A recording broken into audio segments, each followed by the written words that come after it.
gehen ins Gasthaus, weil da ist so fein.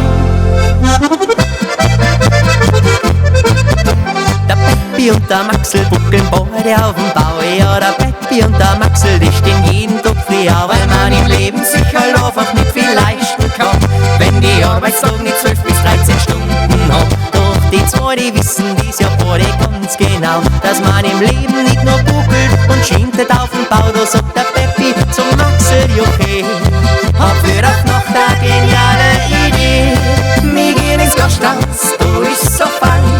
Ja, ja, im Gasthaus kennt jeder genau, weil man die Sorgen einfach mal vergessen kann. Drum hocken wir in Zeit auf Nacht ein bisschen wirklich zusammen. Wir gehen ins Gasthaus, das ist der Franz. Ja, da trifft man so glätte Leute. Ja, da wird gesungen, musiziert und auf Teufel diskutiert. Ja, im Gasthaus ist es richtig schön.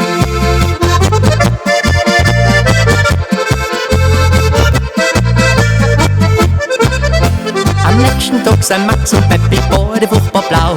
Da ist das so ein Tag ja noch viel härter auf dem Bau. Ja, weil man einfach gar nichts weiterbringt, wenn ohne noch Natur den ganzen Tag der Schädel singt. Nach der Arbeit gehen die zwei heute ganz geil nach Haus und schlafen sich einmal so richtig aus. Doch schon nach dem Abendessen war dieser Vorsatz schon wieder vergessen.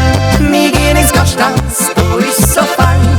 Ja, ja, im Gasthaus kennt jeder genau, weil man die Sorgen einfach mal vergessen kann. Drum hocken wir in Zeit auf Nacht ein bisschen wirklich zusammen. Wir gehen ins Gasthaus, das ist der Franz. Ja, da trifft man so glätte Leute. Ja, da wird gesungen, musiziert und auf Teufel diskutiert. Ja, im Gasthaus ist es richtig schön.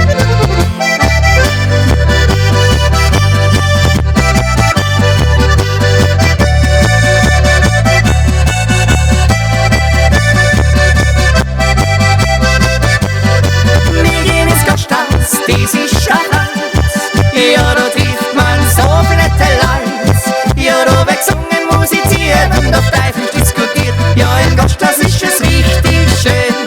Ja, da wird gesungen, musiziert und auf Teufel diskutiert. Ja, ins Gasthaus musst auch du mal gehen.